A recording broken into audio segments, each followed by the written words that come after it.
Hello दोस्तों, आप सभी का हमारे YouTube चैनल प्रेप एकेडमी में स्वागत है। आज हम पढ़ेंगे कक्षा 10 का अध्याय नंबर 10, जिसका नाम है प्रकाश का परावर्तन तथा अपवर्तन। ठीक है, तो प्रकाश का परावर्तन पढ़ने से पहले हम पढ़ लेंगे कि प्रकाश क्या होता है। अच्छा, प्रकाश क्या होता है इससे जानने से पहले हम ये जानना चाहेंगे कि प्रकाश नहीं होगा तो क्या होगा। किसी भी रूम में प्रकाश नहीं होता तो क्या होता है, हमें आसपास की चीज़ दिखाई ही नहीं देती है, अंधेरा सा रहता है। ठीक है, क्यों दिखाई नहीं देती है? क्योंकि वहाँ पे हमारे जो आँख को ऊर्जा नहीं मिल पाती है।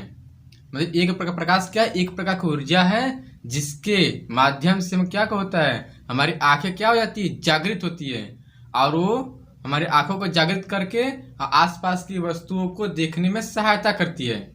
ठीक है, तो प्रकाश क्या है भाई? प्रकाश वह ऊर्जा है जिसकी सहायता से हम अब आसपास की वस्तुओं को देख सकते हैं, जिसकी जो हमारे दृष्टि ज्ञान को क्या करता है, जागृत कर देता है। ठीक है, अब प्रकाश में भी बहुत प्रकार के प्रकाश होते हैं, जिसमें से दृश्य प्रकाश ही हमारे लिए उचित होता है, जिससे हम आसपास की वस्तुएं देख पाते हैं। ठीक, प्रकाश प्रकाश तो दिखता नहीं है, लेकिन प्रकाश के द्वारा हम किसी वस्तु को देख पाते हैं। ठीक है, तो प्रकाश के बारे में हम आपके इस सब बारे में बात बता दिए, प्रकाश के बारे में। ठीक, अब हम बात करेंगे कि प्रकाश उत्पन्न कहाँ से होता है। ठीक है, प्रकाश कहाँ से उत्पन्न होता है? उसको उत्पन्न होने के लिए किसी प्रकाश स्रोत की जरूरत पड़ेगी। तो प्रकाश स्रोत उसे क्या कहते हैं भाई? जहाँ से प्रकाश उत्पन्न होता है उसे कहते हैं प्रकाश स्रोत कहते हैं। ठीक, ये प्रकाश स्रोत कितने प्रकार के हो सकते हैं? तो देखिए, एक तो चंद्रमा से भी प्रकाश यहाँ पे आता है, एक सूर्य से भी प्रकाश यहाँ पे आता है।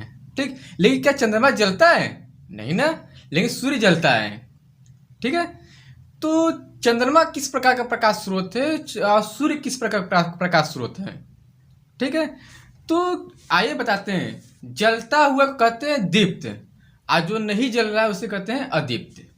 ठीक, इसका मतलब ये है कि दो प्रकार के प्रकाश स्रोत होते हैं। कितने प्रकार के होते हैं? दो प्रकार का है।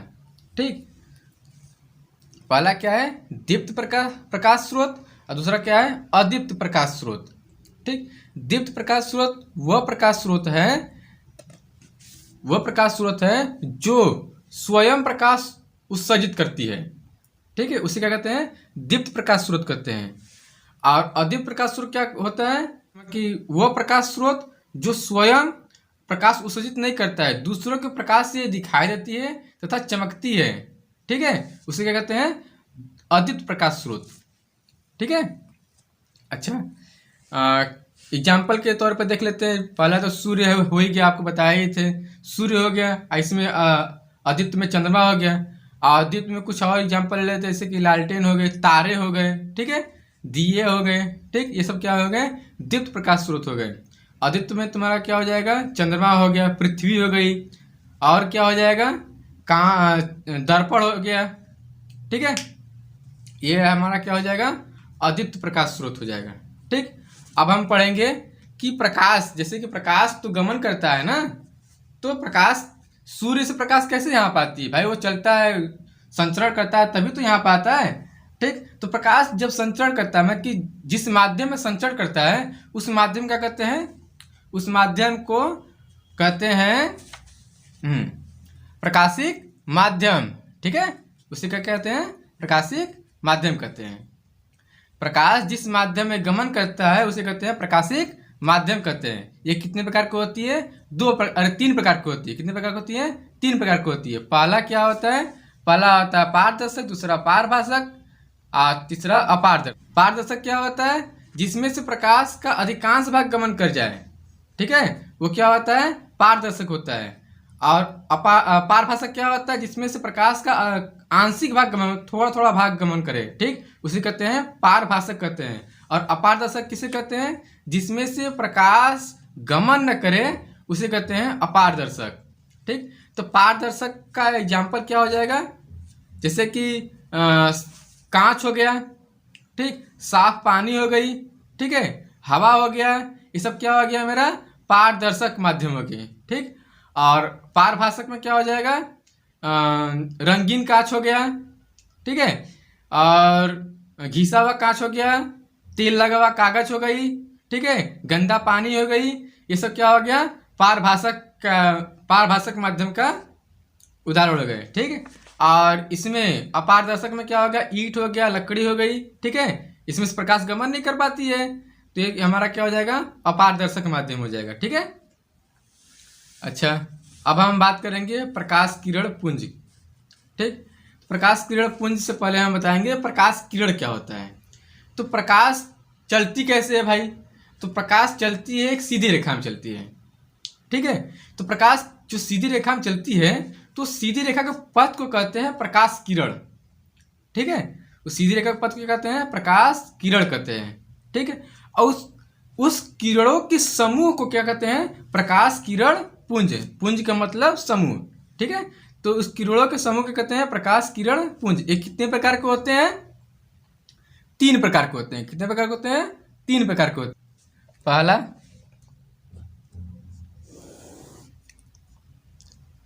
अभिसारी,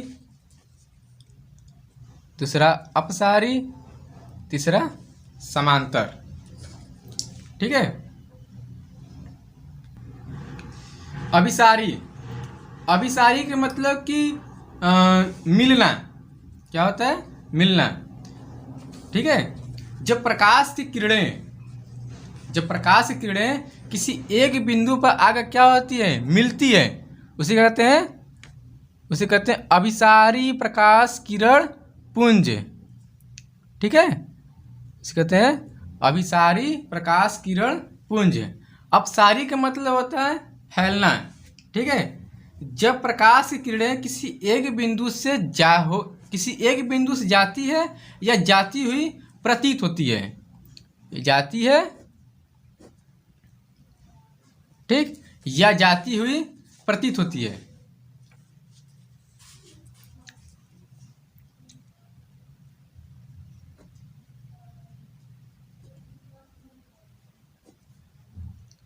ठीक है, उसे कहते हैं अपसारी प्रकाश किरण पुंज।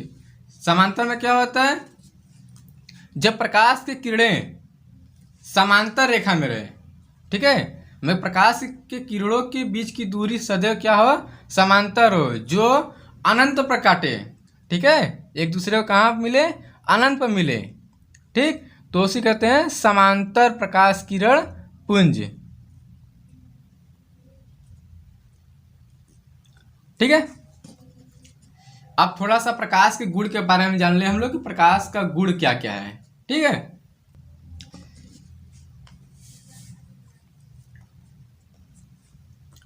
प्रकाश के गुण ना, प्रकाश के प्रमुख गुण निम्न है। कौन कौन से गुण है, पहला गुण ये है, प्रकाश स्वयं अदृश्य होता है, मतलब प्रकाश दिखाई नहीं देता है, परंतु इसकी उपस्थिति में वस्तुएं दिखाई देती है, ठीक है। प्रकाश स्वयं दिखाई नहीं देती है, लेकिन जब ये होता है उससे हमारी आँख क्या होती है, जागृत हो जाती है, और उससे हमारी वस्तु, हम आसपास की वस्तु क्या करते हैं, हम देख पाते हैं, ठीक है। दूसरा क्या है, साधारणतया प्रकाश सरल रेखा में गमन करता है, ठीक है। तो ये बात तो आप जानते हैं, कैसे जानेंगे कि देखिए लाइट के सामने आप खड़े हो जाएंगे तो आपका जो बनता है, छाया जो बनता है, वो क्या बनता है, वो पीछे की तरफ बनता है, और वो छाया से पता चल जाता है कि वो सीधे, अगर वो थोड़ा सा मुड़ भी जाता है तो ऐसा होता है कि भाई वो छाया नहीं बन पाती। तो प्रकाश सीधी रेखा में चलती है, इसका मतलब क्या, वो टकरा कर वापस चली जा रही है कहीं, अब ठीक है, टकरा कर चली जा रही है, वो घूमकर या टकरा कर घूम कर फिर नहीं आ रही है, ठीक है। तो इसका मतलब ये है कि प्रकाश क्या है, सरल रेखा में गमन करती है, ठीक है। अब तीसरा, प्रकाश के संचरण हेतु किसी माध्यम की आवश्यकता नहीं होती है, नहीं होता है। प्रकाश निर्वात में भी गमन कर सकता है, ठीक है, प्रकाश निर्वात में भी गमन कर सकता है, ठीक। तो ये तो बात जानते हैं आप कि सूर्य और पृथ्वी के बीच में हवा कुछ कोई माध्यम नहीं है, तो वहां से सूर्य से प्रकाश कैसे यहाँ पर आ रही है, वो इसका मतलब ये है कि प्रकाश निर्वात में भी गमन कर सकता है। ठीक है, इसके लिए किसी माध्यम की आवश्यकता की जरूरत नहीं है। ठीक है, अब अगला बात क्या है, अगला बात है कि दृश्य प्रकाश की तरंगदैर्घ्य जिससे हमें वस्तु दिखाई देती है। ठीक, दृश्य प्रकाश का तरंगदैर्घ्य 3900 एंगस्ट्रॉम से लेकर कितने होते हैं 7800 एंगस्ट्रॉम तक होता है। ठीक है, कहीं कहीं 4000 एंगस्ट्रॉम से लेकर 8000 एंगस्ट्रॉम दिया रहेगा। ठीक है, तो लगभग यही होता है। ठीक है, एक एंगस्ट्रॉम कितना होता है 10⁻⁻10 मीटर होता है। ठीक, इतना छोटा कि तुम्हें दिखाई नहीं दे, ऐसे ही। ठीक, वो तो दिखाई देता है नहीं है। अगला बात, प्रकाश का जो निर्वात में चाल होता है वो कितना होता है 3×10⁸ मीटर प्रति सेकेंड होता है। ठीक है, अब आगे प्रकाश का परावर्तन होता है। ठीक, प्रकाश का परावर्तन होता है, कैसे पता चलेगा प्रकाश का परावर्तन होता है? इसके लिए क्या करेंगे भाई कि सूर्य के बचपन में तो बहुत से खेले होंगे कि एक दर्पण लेकर के किसी को चमकाते रहते थे। ठीक, इसका मतलब क्या है कि प्रकाश पड़ती थी और उस दर्पण पर टकरा करके फिर कहाँ जाती थी, जहाँ पे हम चमका रहे हैं वहां पे जाती थी। ठीक है, तो ये क्या है, प्रकाश का परावर्तन का एक क्या है, प्रकाश में गुण क्या है, प्रकाश का परावर्तन होता है। ठीक, इसके बाद क्या है, प्रकाश का अपवर्तन होता है। क्या, प्रकाश का अपवर्तन होता है। अब इसके बारे में कैसे पता चलेगा? अच्छा ठीक है, बता रहे हैं। एक बाल्टी ले लेते हैं, बाल्टी में सिक्का रखो, देखो सिक्का क्या होता है, थोड़ा सा ऊपर दिखाई देता है। ठीक है, इसका मतलब क्या है कि प्रकाश का अपवर्तन हो रही है। ठीक है, बताएंगे कैसे अपवर्तन होती है। ठीक, इसका एक गुण ये है, अपवर्तन का मतलब ये होता है कि प्रकाश एक माध्यम से दूसरे माध्यम जब गमन करता है, मतलब हवा से जब पानी में जब प्रवेश करता है, ठीक, तो क्या होता है वो अपने मार्ग से विचलित हो जाता है। ठीक है, तो उसी क्या कहते हैं, प्रकाश का अपवर्तन करते हैं। ठीक है, अब हम बताएंगे प्रकाश का वर्ण विक्षेपण होता है। प्रकाश का वर्ण विक्षेपण का मतलब कि आप लोग तो देखे ही होंगे इंद्रधनुष के बारे में कि 7 रंगों में विक्षेपित हो जाता है। ठीक, 7 रंगों में टूट जाता है प्रकाश और बहुत अच्छा दृश्य लगता है। तो ये इसी का दिन है, प्रकाश का वर्ण विक्षेपण का दिन है। ठीक है, प्रकाश क्या होता है 7 रंगों में टूट जाती है, टूट जाने को क्या कहते हैं, वर्ण विक्षेपण हो जाना। ठीक है, तो प्रकाश का वर्ण विक्षेपण होता है। ठीक, अब हम आप बताएंगे आपको कि प्रकाश का प्रकीर्णन होता है।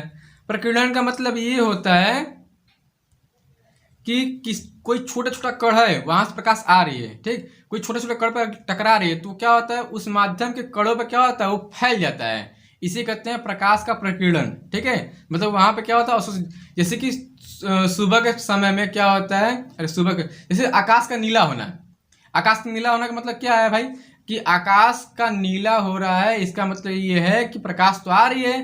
ठीक, तो जो छोटे प्रकाश का प्रकीर्णन का एक बात ये है कि जो प्रकीर्णन होता है, वो प्रकीर्णन जो होता है वो होता है लैम्डा के, मतलब कि जो तरंगदैर्घ्य के घातफोर के व्युत्क्रमानुपाती, मतलब कि जितना तरंगदैर्घ्य अधिक होगा, ठीक है, जितना तरंगदैर्घ्य अधिक होगा उतना ही उसका प्रकीर्णन कम होगा, और जितना ही तरंगदैर्घ्य कम होगी उसकी प्रकीर्णन क्या होगा, उतना ही अधिक होगा। ठीक है, मतलब क्या है कि बैगनी हो गया, नीला हो गया, ये सब क्या हो जाएगा, प्रकाश का प्रकीर्णन बहुत जल्दी होगा। ठीक है, और लाल रंग की प्रकीर्णन क्या होगा, उसका थोड़ा टाइम लगेगा। ठीक है, तो प्रकाश जब आती है तो हमारे जो वायु में जब प्रवेश करता है तो वायुमंडल क्या करता है भाई, वायुमंडल में जो कणें होती है उसमें प्रकाश का नीला रंग क्या होता है, अवशोषित हो जाता है, जिसके कारण क्या होता है, ये प्रकाश के नीले रंग अवशोषित होने, प्रकाश के जो नीला रंग है वो क्या फैल जाता है, फैलने के कारण क्या होता है, नीला नीला दिखाई देता है। ठीक है, ये प्रकीर्णन में होता है। ठीक है, अच्छा जब सुबह के समय में जब सूर्य की किरणें आती हैं तो क्या होता है, वहां से किरणें जो आ रही है वो किरणें भी क्या होता है भाई कि सभी किरणों का अवशोषण हो जाता है, कि सभी किरणों जो किरणें के जो प्रकाश के रंगे हैं, ठीक, तो रंग जो होता है वो अवशोषित आता कौन से है, जो पीला हो गया, लाल हो गया, ये सब रंग क्या आता है। ठीक है, इसलिए सुबह के समय जो सूर्य होता है लाल रंग का दिखाई देता है। ठीक है,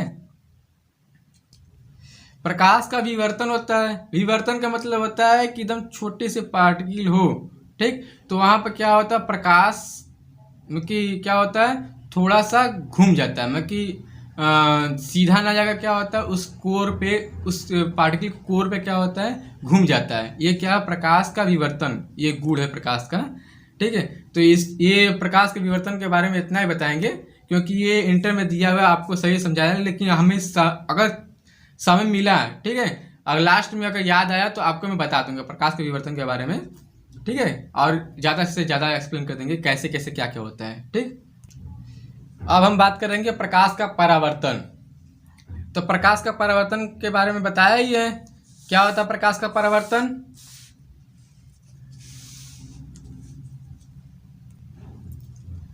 जब प्रकाश किसी चिकने व पालिशदार सतह पर आपतित होता है तो उसका अधिकांश भाग सतह से टकराकर उसी माध्यम में लौट जाता है जिस माध्यम से आपतित होता है। ठीक है। ये है प्रकाश का परावर्तन।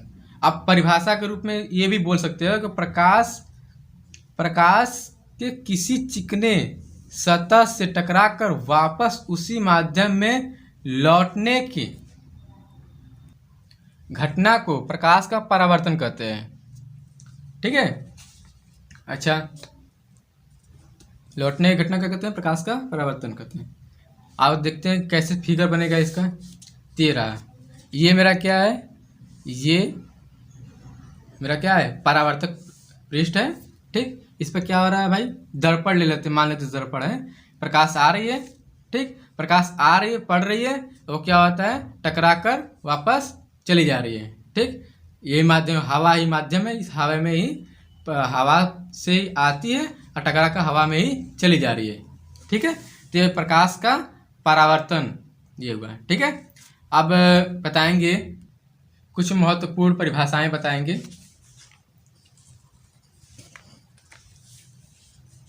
क्या है, प्रकाश के परावर्तन से संबंधित महत्वपूर्ण परिभाषाएं। क्या है परिभाषाएं। पहला, परावर्तक पृष्ठ। परावर्तक पृष्ठ का मतलब ये है कि प्रकाश जिस पृष्ठ पर टकराती है और टकराकर उसका परावर्तन हो जाता है। ठीक। उसी कहते हैं प्रकाश परावर्तक पृष्ठ। ठीक है। परावर्तक में जिस पृष्ठ पर टकरा रही है, ठीक है, प्रकाश जिस पृष्ठ पर टकरा रही है और उसका परावर्तन हो जा रहा है, इसका मतलब क्या है, ये जो मेरा है, ये इसे कहते हैं परावर्तक पृष्ठ कहते हैं। ठीक है। अच्छा, आपतित किरण क्या होता है। ठीक। जो किरणें परावर्तक पृष्ठ पर आपतित होती है, मतलब कि आ रही है, पड़ रही है, उसे कहते हैं आपतित किरण। मतलब ये किरणें आ रही है, इसे कहते हैं आपतित किरण।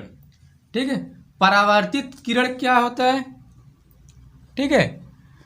तो टकराने के बाद जो किरणें परावर्तित हो जा रही है, मतलब चली जा रही है, ठीक है, उसे कहते हैं परावर्तित किरण।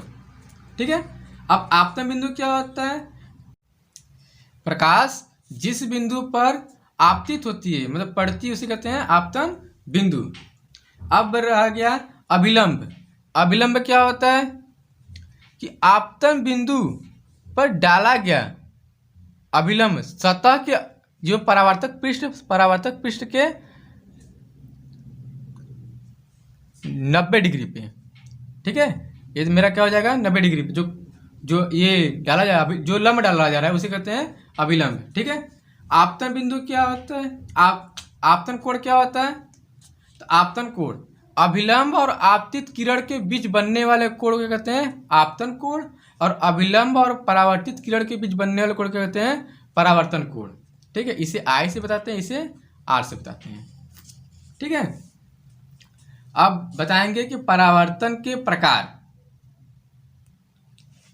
तो परावर्तन के प्रकार कितने प्रकार के होते हैं, 2 प्रकार के होते हैं, नियमित परावर्तन, दूसरा क्या होता है अनियमित परावर्तन या विसरित परावर्तन। ठीक है। नियमित परावर्तन का मतलब ये होता है कि जब पालिश युक्त चिकने सतह पर जब प्रकाश का परावर्तन होता है तो परावर्तन के बाद जो परावर्तित किरणें होती है वो क्या होती है, समांतर होती है। ठीक है। आपतित हो रही किरणें और ये परावर्तन हो रहा है, तो परावर्तित किरण जो है वो तुम्हारा क्या है, समांतर होती है। ठीक है, तो समांतर होती है उसी कहते हैं नियमित परावर्तन। ठीक है, उसे कहते हैं नियमित परावर्तन। अनियमित या विशिष्ट परावर्तन क्या होता है, जब खुरदरे तल पे, ठीक है, या घिसे हुए तल पे क्या होता है, प्रकाश का परावर्तन होता है। ठीक है, प्रकाश का परावर्तन होता है, आपतित हो रही है किरण ये, ठीक है, लेकिन परावर्तन ये ऐसे हो रही है। ठीक, तो परावर्तन होता है तो जो परावर्तित किरण होती है वो कैसे होते हैं भाई, वो विभिन्न दिशाओं में फैल जाती है। ठीक है, वो विभिन्न दिशाओं में फैल जाती है। तो इससे क्या होता है कि जो जैसे कि इसका उपयोग कहाँ होता है, जैसे कि अखबार जो होती है, अखबार हम पढ़ते हैं न्यूज़पेपर, तो न्यूज़पेपर का जो पेपर जो जिस पेपर पर न्यूज़ छपता है तो पेपर एकदम खुरदरा होता है। ठीक है, जिसके कारण ये परावर्तित जो परावर्तित किरणें होती है, परावर्तित किरणें क्या होती है, फैल जाती है, जिसके कारण चकाचौंध वाला जो मेरा होता है, जैसे कि एकदम पूरा का पूरा चमकने वाले जो प्रकाश होती है, जो परावर्तन के बाद जो किरणें आ रही है, ठीक, तो चमकने प्रकाश जो होती है वो क्या होती है, फैल जाती है, और हमें क्या होता है, कुछ प्रकाश किरणें ही हमारे आँख पे आती है। ठीक है, तो उससे हमारा क्या होता है कि ये हमें कम मतलब कि स्पष्ट रूप से कोई भी चीज़ हमें दिखाई देती है। ठीक है, मतलब कि जो भी चीज़ जो लिखा रहता है वो तो दिखाई देता है, लेकिन चमकता बहुत कम है। ठीक है, और इसी प्रकार से हम लोग को यूज किया जाता है कि खिड़की में जो कांच यूज किया जाता है वो कैसा होना चाहिए, खुरदरा यूज किया जाना चाहिए। ठीक है, कैसे यूज होना चाहिए, खुरदरा। ठीक है, अब पढ़ेंगे प्रकाश के परावर्तन के नियम। तो प्रकाश के परावर्तन के नियम ये रहा है।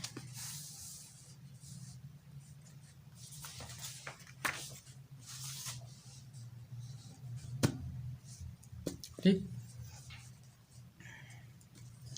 प्रकाश के परावर्तन के नियम कितने प्रकार के नियम होते हैं, 2 प्रकार के होते हैं। पहला क्या होता है, आपतित किरण, परावर्तित किरण तथा आपतन बिंदु पर डाला गया अभिलंब तीनों एक ही तल में होते हैं। इसका मतलब क्या होता है भाई, इसका मतलब तो समझ में आ रहा है कि आपतित किरण, परावर्तित किरण तथा आपतन बिंदु पर डाला गया अभिलंब तीनों एक ही तल में होते हैं। इसका मतलब क्या है, जैसे ये रहा मेरा आपतित किरण है, ठीक है, ये क्या है मेरा आपतित किरण है, और ये मेरा क्या है, परावर्तित किरण है। ठीक है, तो ये और अभिलंब कैसे होगा, ये मेरा क्या, ये तल है, तो तल के अभिलंब क्या ऊपर की तरफ होगा। ठीक है, 90 डिग्री पे। ठीक है, तो ये तीनों क्या हो गए, एक ही तल में होंगे। ठीक है, एक ही तल का मतलब क्या है भाई, कि ये मेरा एक पेज है ना, एक पेज है, तो एक मतलब कि ये मेरा ऐसे है ना, ये तो पूरा ऐसे है ना। ठीक, ये मेरा क्या एक ही तल बना रहा है ना, ये ऐसे कैसे बना रहा है, एक ही तल बना रहा है ना इसे। ठीक है ना, और मतलब कि प्रकाश ऐसे आ करके ऐसे नहीं जाएगा, मतलब कैसे आएगा, ऐसे आ करके कैसे जाएगा, ऐसे जाएगा। ठीक है, अच्छा, जैसे कि ये रहा, ऐसे आ करके ऐसे जाएगा। ठीक है, न कि ऐसे आ करके ऐसे आएगा। ठीक, ये मेरा क्या है, आपतित किरण, परावर्तित किरण और ये अभिलंब तीनों क्या है, एक ही तल में है, मतलब कि पेज पर ही है। ठीक है, अच्छा, आगे क्या है कि द्वितीय नियम क्या है, आपतन कोण सदैव परावर्तन कोण के बराबर होता है। ठीक है, ये कोण इस कोण का क्या होता है, सदैव बराबर होता है। ठीक है, आगे है प्रकाश का उत्क्रमणीयता। उत्क्रमणीयता का मतलब क्या होता है भाई, ये होता है कि जैसे कि आपतित किरण है, ठीक, ये प्रकाश की किरण पड़ रही है, ये परावर्तित किरण है। यदि परावर्तित किरण को आपतित किरण मान ले, मतलब इधर से प्रकाश की किरणें पड़े, ठीक, तो ये आपतित किरण परावर्तित किरण हो जाएगा।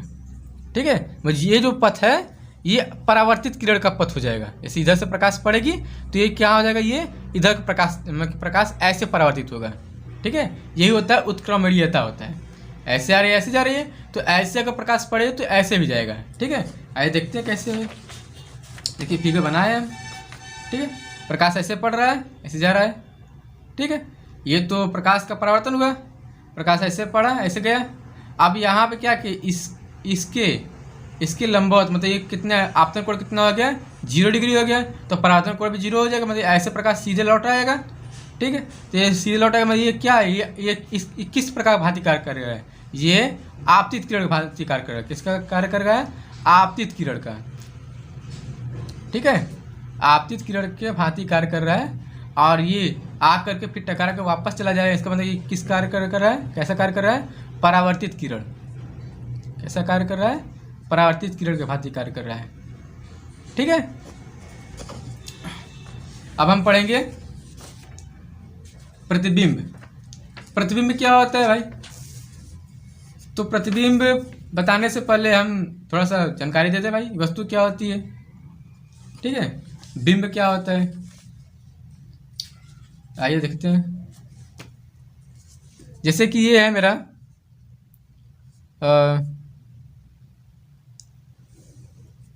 ये मान लेते हैं, ले लेते हैं इसको अवतल दर्पण।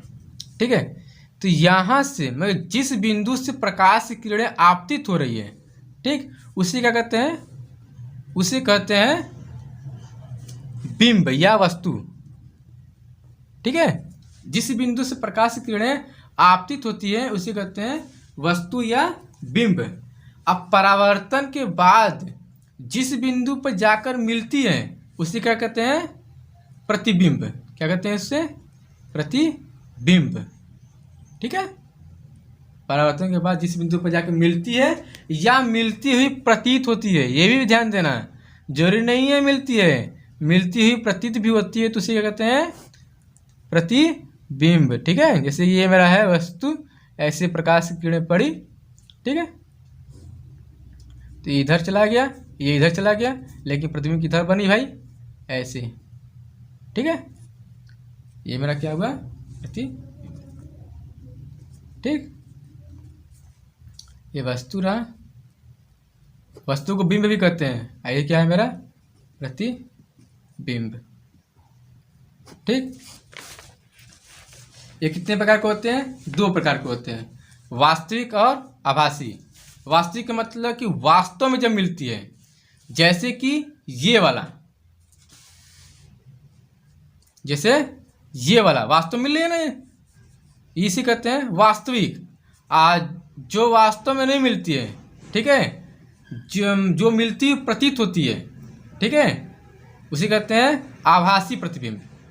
ठीक है, अब हम पढ़ेंगे दर्पण। अब बात करेंगे किस पर, दर्पण पे। तो दर्पण क्या होता है, तो दर्पण के बारे में बताने से पहले बताना चाहेंगे कि परावर्तक पृष्ठ कोई ले लेते हैं, परावर्तक पृष्ठ के एक तरफ कलई कर दें। ठीक, इस प्रकार कलई किया जाए कि दूसरी तरफ क्या हो जाए, परावर्तन हो जाए। ठीक है, दूसरे पृष्ठ की तरफ क्या, पृष्ठ से क्या हो जाए, परावर्तन हो जाए। तो वो जो बन रहा है उसे कहते हैं, उसे उस युक्ति क्या कहते हैं, दर्पण कहते हैं। ठीक है, उस युक्ति क्या कहते हैं, दर्पण कहते हैं। ये कितने प्रकार का होती है, 2 प्रकार का होता है। पहला क्या है, समतल दर्पण, दूसरा क्या होता है, गोली दर्पण। ठीक है, समतल दर्पण का मतलब ये होता है कि जब परावर्तक पृष्ठ कैसा हो, समतल हो। ये समतल है ना परावर्तक पृष्ठ, जहां से परावर्तित हो रहे हैं, जब परावर्तक पृष्ठ कैसा हो, समतली हो। ठीक, तो क्या होता है, वो जो दर्पण होता है उसे कहते हैं समतल दर्पण कहते हैं। ठीक है, और जब परावर्तक पृष्ठ कैसा हो, गोली हो, ठीक है, उसे कहते हैं गोली दर्पण कहते हैं। ठीक है, जैसे ये रहा गोली है ना, ठीक, इसे कहते हैं गोली दर्पण कहते हैं। कितने प्रकार का होता है, तो गोली दर्पण 2 प्रकार का होता है, अवतल दर्पण और उत्तल दर्पण। जब परावर्तक पृष्ठ धंसा हुआ रहेगा, गोली दर्पण का जब परावर्तक पृष्ठ धंसा हुआ रहेगा तो उसे अवतल दर्पण कहते हैं, और जब गोली दर्पण के परावर्तक पृष्ठ उभरा हुआ रहेगा तो उसे कहते हैं उत्तल दर्पण कहते हैं। ठीक है, अब हम बात करेंगे समतल दर्पण पे। समतल दर्पण पे बहुत सी बातें हैं। ठीक है, अब बात करेंगे समतल दर्पण पे, तो आइए समतल दर्पण की बात करते हैं। तो ये परिभाषा है समतल दर्पण का। क्या है? समतल दर्पण वह दर्पण जिसका परावर्तक पृष्ठ समतल हो उसे कहते हैं समतल दर्पण। ठीक है, एकदम ऐसा। ठीक है। अच्छा, समतल दर्पण से प्रतिबिंब कैसा बनता है? आइए पढ़ते हैं। हम तो रोज चेहरे देखते हैं, प्रतिबिंब कैसा बनता है देखते हैं। तो प्रतिबिंब के गुण कैसा होता है? सदैव आभासी, सीधा, वस्तु के बराबर तथा दर्पण के पीछे वस्तु की दूरी के बराबर दूरी पर बनता है। बस सही है। लेकिन पार्श्व उत्क्रमणीय बनता है। पार्श्व उत्क्रमणीय मतलब क्या होता है कि ये बी है तो बी का कैसा बनेगा? ऐसे बनेगा। ठीक है, बनेगा इस प्रकार से बनेगा। ठीक है, इसे कहते हैं पार्श्व उत्क्रमणीय। यही कारण है कि भाई एम्बुलेंस जो होता है उस पर जो आगे जो लिखा होता है एम्बुलेंस, वो कैसे लिखा होता है? उत्क्रमणीय लिखा होता है, ताकि मिरर में हम उसको सीधा पढ़ पाए और उसको जल्दी से जल्दी पास दिया जाए कि इमरजेंसी भाई केस है, भाई एम्बुलेंस क्या है? इमरजेंसी केस है, उसे जल्दी से जल्दी पास दिया जाए। ठीक है। अच्छा, उपयोग कहाँ कहाँ होता है समतल दर्पण का? तो समतल दर्पण पहला उपयोग तो हम जानते हैं कि रोज प्रतिदिन क्या करते हैं? चेहरा देखने के लिए यूज करते हैं, प्रयोग करते हैं। ठीक है। दूसरा क्या होता है भाई? परिदर्शी में प्रयोग होता है। परिदर्शी क्या होता है? अब परिदर्शी के बारे में हम आगे बताएंगे कि परिदर्शी वो है क्या, मतलब पेरिस्कोप क्या है, कैसे इसका यूज किया गया था। ठीक है। अच्छा, अब हम बताएंगे नोट्स कुछ है कि समतल दर्पण की फोकस दूरी कहाँ होती है? अनंत होती है। ठीक है, समतल फोकस दूरी कहाँ क्या होती है? अनंत होती है। ठीक है। अच्छा, और कुछ महत्वपूर्ण बातें जान लें। क्या क्या समतल दर्पण की कुछ बातें हैं। ठीक, यहाँ पर तो किताब में तो इतना ही दिया गया है, लेकिन कुछ बातें वो बातें ना बताया जाए तो आपको बहुत नुकसान पहुँचे। ठीक है, तो उस सब बारे में जानना जरूरी है। आइए बताते हैं। पहला बात, जैसे ये रहा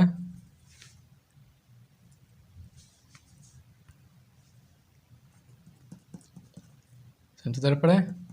ठीक, तो ये जो आपतित हो रही है, ठीक, प्रकाश की किरणें आपतित हो रही है। ठीक, और ये परावर्तित हो रही है। तो ये जो कोण बन रहा है, जो एंगल बन रहा है, इसे कहते हैं ग्लांसिंग एंगल। क्या कहते हैं इसे? Glancing angle. ठीक है, क्या कहते हैं इसे? Glancing angle. अच्छा, आगे क्या है?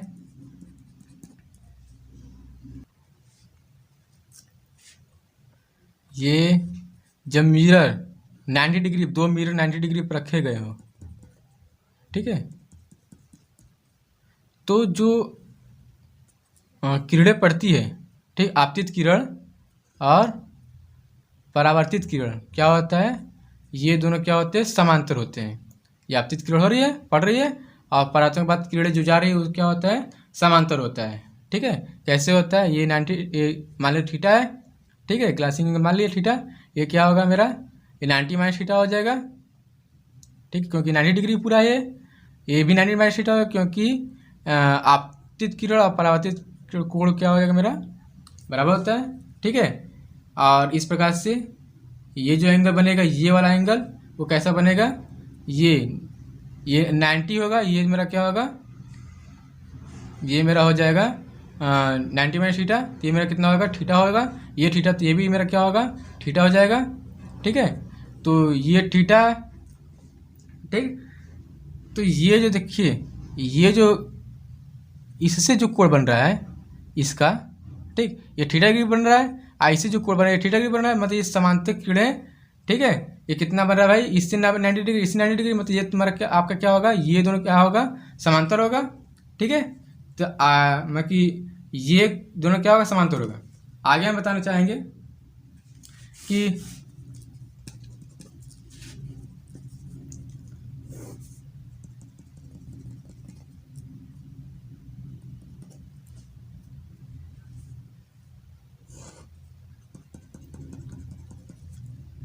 जब दो मिरर के बीच का कोण थीटा है, ठीक है, तो एन बराबर होता है 360 बटा के थीटा। ठीक, यदि n का मान क्या हो, विषम हो, क्या हो, विषम हो, ठीक है, n क्या हो, विषम हो, तो क्या होता है, प्रतिबिंब की संख्या जो होता है वो कितना हो जाता है, n के बराबर हो जाता है, ठीक है। n का मान अगर विषम होगा तब प्रतिबिंब की संख्या कितना होगा, n के बराबर होगा। यदि n का मान कितना हो जाएगा, सम आ रहा है, तो क्या होगा, प्रतिबिंब की संख्या कितना हो जाएगा मेरा, n-1 के बराबर हो जाएगा, ठीक है, n-1 के बराबर हो जाएगा, ठीक। एग्जाम्पल के तौर पर ले लेते हैं कि दो मिरर है, 90 डिग्री पर रखा हुआ है, ठीक। तो एक r दूरी पे कोई भी वस्तु है, तो इसका प्रतिबिंब कितने बनेंगे, इसके प्रतिबिंब कितने बनेंगे, ठीक है। ये r दूरी पे है, तो इससे r दूरी पे एक इधर बनेगा, ठीक, r दूरी पे एक इधर बनेगा, ठीक है। एक कहाँ बनेगा, एक ये कितना है, ये r√2 हुआ, तो ये यहाँ कितना कितना दूरी बनेगा, r√2 दूरी बनेगा, ठीक है। जो दिखाई नहीं देगा इसको दिखाई नहीं देगा, ठीक, इसको ये वाला दिखाई नहीं देगा, ठीक है, लेकिन ये ऐसे घूमेगा तो ये भी रोटेट करेगा, ये क्या करेगा, ये रोटेट करेगा, ठीक है। अब हम बात करेंगे कि हमें पूरा कितने कितने लंबाई का मिरर होना चाहिए कि ताकि हम आसानी से अपने शरीर का पूरा पार्ट ऊपर से लेकर नीचे तक देख सकें, ठीक है। मिरर का कितना ऊंचाई होना चाहिए, आइए इसके बारे में पढ़ते हैं। तो ये मेरा है, ये कोई व्यक्ति है, इसका आँख कहाँ है, यहाँ पे है, ये रहा उसका आई, ठीक। ये कितना दूरी, कितना ऊंचाई है यहाँ से यहाँ तक का, ये ऊंचाई मान लेते हैं h1 है, ठीक है। ये क्या है, हेड है, क्या है उसका, हेड है, ठीक। ये क्या है उसका, फुट है, क्या है, फुट है। तो यहाँ से यहाँ तक की जो ऊंचाई है क्या है, h2 है, ठीक है। अब यहाँ से जो मिरर होगा ये कितना होना चाहिए भाई, ये जो मिरर है ये इस ऊंचाई का क्या होना, इस ऊंचाई का क्या होना चाहिए, यहाँ तक क्या होना चाहिए, h2/2 होना चाहिए, ठीक, इतना दूरी। और ये जो डिस्टेंस है ये कितना होना चाहिए, यहाँ से यहाँ तक का ये डिस्टेंस कितना होना चाहिए, यहाँ से यहाँ तक डिस्टेंस आपका होना चाहिए h1/2 होना चाहिए, ठीक है। मतलब कि मिरर का पूरा ऊंचाई कितना होना चाहिए, मिरर का ऊंचाई होना चाहिए h1 + h2/2, मतलब जितना मानव का जितना लंबा वो है, ठीक, व्यक्ति जितना लंबा है उसका आधा लंबाई का मिरर होगा, तो उसे पूरा दिखाई देगा, क्या होगा, उसे उसके शरीर का पूरा भाग दिखाई देगा, ठीक है। अब बात करें गति करने पर क्या होता है, मिरर के सामने गति करने पे कैसा आभास होता है कि प्रतिबिंब कैसा हमें दिखाई देगा, ठीक। तो ऐसे ये मेरा मिरर है और ये व्यक्ति है, ठीक, ठीक है। तो ये मूव कर रहा है कितने वेग से, v की स्पीड से, ये मूव कर रहा है u की स्पीड से, ठीक है। तो जो प्रतिबिंब बनेगा इसके पीछे, ठीक है, तो वो भी उसी स्पीड, इसके सापेक्ष उसी स्पीड से आगे जाएगा जिस स्पीड से ये आएगा। ये किस स्पीड से आ रहा है भाई, ये इसके सापेक्ष में, मतलब कि इसके अपेक्षिक इसका भी कितना है भाई, इसके अपेक्षिक इसका भी कितना है, v-u है, ठीक है, v-u है। तो v-u से ये आ रहा है तो v-u से ये भी आएगा, ये जो बन रहा है इसका प्रतिबिंब, ठीक है,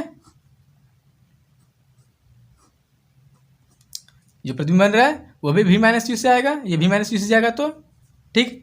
तो इससे कैसा आभास आएगा कि ये कितने स्पीड से आ रहा है इसके पास, तो आभासी प्रतिबिंब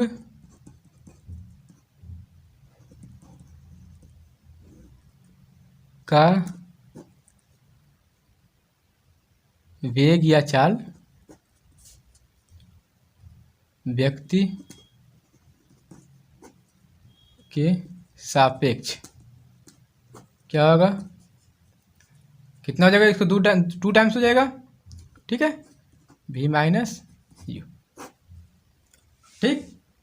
अच्छा, आपको बताने वाला थी पेरिस्कोप में कैसे यूज किया जाता था। ठीक है, तो पेरिस्कोप में हम बता रहे हैं कि इस प्रकार से होता था।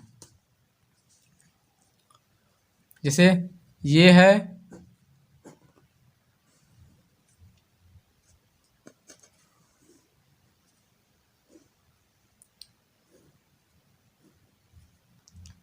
ये कितने डिग्री पर होता है, 45 डिग्री पर रहता है। ठीक है, ये 45 डिग्री पर होता है। ठीक, और ये मिरर कितने डिग्री पर होता है, ये भी 45 डिग्री पर होता है। ठीक है, तो प्रकाश की किरणें आती है, ठीक, टकराती है तो ये नीचे आएगा, टकराएगा, ये नीचे आएगा, इधर आएगा। ठीक है, इसमें और कुछ भी यूज की जाती है, लेकिन बेसिक इसी का मेन महत्व इसी का रहता है, मिरर का। ठीक है, तो ये जो मिरर है परावर्तित करता है, इसमें कि रेक्टेंगुलर वो प्रिज्म यूज किया जाता है, लेंस यूज किया जाता है। ठीक है, लेकिन काम इसी का मैक्सिमम अधिक काम, इसका महत्वपूर्ण काम इसी का होता है। ठीक है, तो ये आता है, ठीक, और टकराता है, और यहाँ पे आके यहाँ पे हम रहते हैं।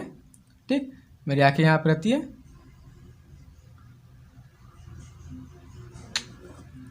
ऐसे।